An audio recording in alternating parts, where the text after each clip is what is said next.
Mon grand-père disait que, quelle que soit la longueur du pipi, la dernière goutte finira entre les jambes de celui qui a pissé.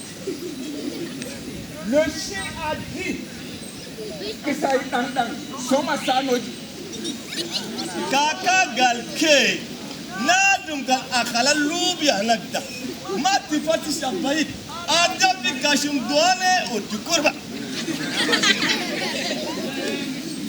Ah oui, les sages conteurs disaient aussi que si tu vois un vieillard porter une barbe blanche, c'est qu'il est vieux. Moi je dis, si tu vois quelqu'un porter la barbe du bouc, la barbe du bouc. Ah oui, il disait aussi que si quelqu'un venait à oublier son proverbe de bouc, c'est qu'il est lui-même un bouc. Qui est bouc? Moi bouc. Allah wallah, tu es bouc. Moi bouc. Tu es bouc. Si vous voyez deux idiots se disputer les proverbes le soir, c'est la nuit de compte a commencé.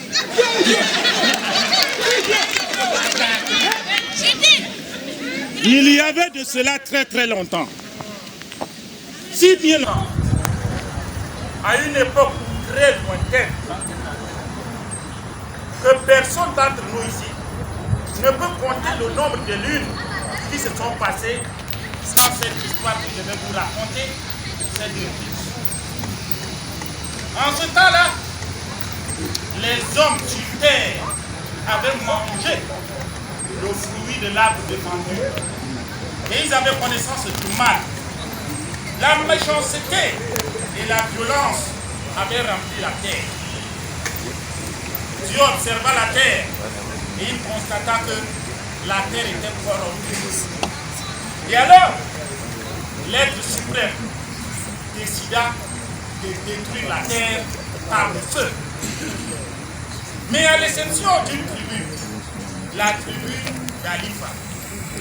C'est comme ça que le bon Dieu recommanda à la tribu d'Alifa de courir devant sa colère. Mais tout en marchant et sans répit, il rendait toujours gloire à Dieu. Il chantait pour rendre grâce à Dieu. Et on pouvait entendre Allah et Allah, Allah et Allah, Allah shifalena, dibalena afe. Allah et Allah, Allah et Allah, Allah shifalena, dibalena afe. Allah et Allah, Allah et Allah, Allah shifalena, dibalena lafia. Allah et Allah, Allah et Allah.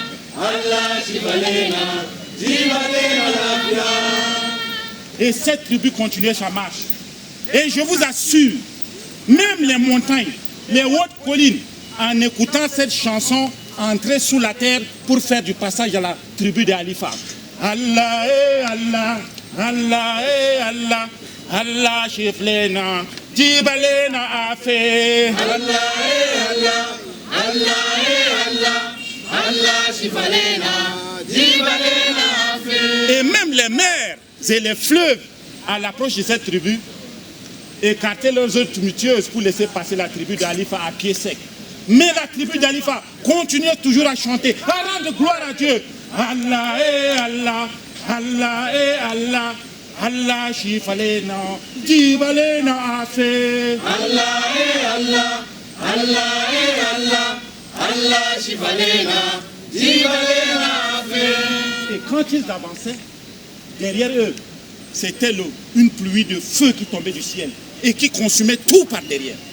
Mais eux, ils continuaient leur marche. Ils ont marché de jour comme de nuit, sans manger ni boire.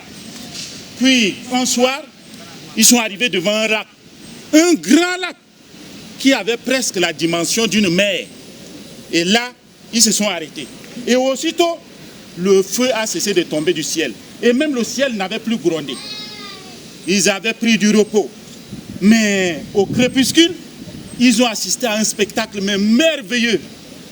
À la surface de l'eau de ce lac s'élevaient des bulles qui étaient incandescentes et qui brillaient comme des étoiles et qui montaient vers le ciel. Et ils se sont prosternés, toujours en train de rendre gloire au bon Dieu. Et ce jour-là, ils ont tellement chanté que chacun s'est endormi de façon inconsciente. Mais ce jour, le repos était profond et réparateur. Le lendemain matin, grande encore fut leur surprise. Cette tribu avait découvert sur les eaux du lac une grande pirogue. Et dans cette pirogue était assis un géant. Et un géant qui pêchait.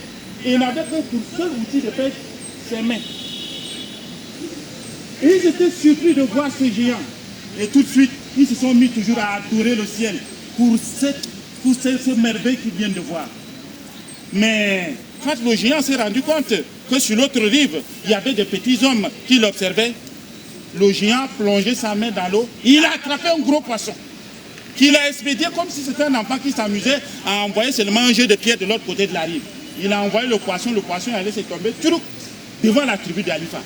Tellement qu'ils étaient contents, parce qu'ils n'avaient pas mangé depuis des jours. Ils se sont tous prosternés en train de prier Dieu. Mais quand ils se sont relevés, le géant a disparu. Dans l'après-midi, le géant était encore revenu. Et cette fois-ci, avec des jarres pleines de miel. Et il est resté toujours dans le lac, dans sa pirogue, et il a expédié les jarres sur la rive où se trouvait la tribu d'Alifa. Et c'est comme ça que cette tribu s'est délecta de ce bon miel parfumé. Le lendemain matin, le même géant est revenu. Et cette fois-ci, avec des jarres pleines de lait frais. Mais pour cette fois-ci, il a continué jusqu'au niveau de la rive pour venir offrir ce lait à la tribu d'Alifa. Et le géant demandait à Alifa, Alifa, viens, monte dans ma pirogue, accompagne-moi dans mon village. Et Alifa, comme c'est quelqu'un qui croyait en Dieu, il n'avait pas peur. Il est monté dans la barque du géant, a pris place à côté de lui, et le géant a commencé à ramer. Parce qu'il n'avait que pour rame ses deux mains. Mais sa pirogue roulait à une vitesse vertigineuse. 2 temps, 3 mouvements, ils ont disparu à l'horizon. Et ils sont arrivés dans le village des géants. Mais Alifa était surpris de voir des cases qui avaient des formes de buildings. Et dans la rue, des enfants s'amusaient.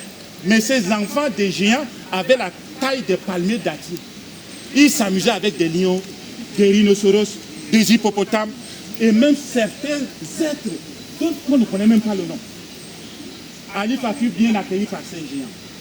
Et tous les géants sont réunis autour de Alifa pour savoir d'où est-ce que ce petit homme venait. Et qu'est-ce qu'il savait?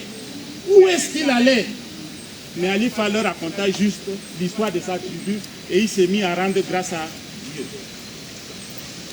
Le soir, Alifa demanda à regagner sa tribu. Mais les géants lui dirent, tu restes ici. Nous allons envoyer quelqu'un chercher toute ta tribu et vous viendrez vous installer là. Et c'est comme ça qu'on a envoyé un petit enfant qui avait la taille d'un palmier dattier, avec une petite pirogue. Mais il chargeait dans sa pirogue toute la tribu d'Alifa et traversa le lac pour revenir de l'autre côté de la rive. Et ils furent bien accueillis. On leur donna de la place. Et désormais, cette terre était devenue leur nouvelle patrie. Mais à la longue, le prince du peuple des géants s'est marié avec une fille de la tribu d'Alifa. Et ils ont vu un enfant. De cette relation naquit un enfant. Et on lui donna le nom de Sao, c'est-à-dire la concorde et l'amour pour tous. Et le grand lac qu'ils avaient découvert, ils ont appelé ça Tchad, c'est-à-dire pays d'abondance, de bonheur et d'amour réciproque. Soyons donc heureux d'être les descendants de ces Sao. Et comme le dirait quelqu'un, une éminente personnalité de ce monde, Martin Luther King, qui disait « Si nous n'apprenons pas à vivre ensemble dans ce pays comme des frères et des sœurs, un jour, nous mourrons tous comme des idiots. » Et à chaque fois, quand vous écoutez cette chanson, rappelez-vous de cette histoire. Car nous sommes tous descendants des Sao et le Tchad est notre patrimoine commun. Allah et Allah, Allah et Allah, Allah, Allah, Allah, Allah, Allah, Allah, Alena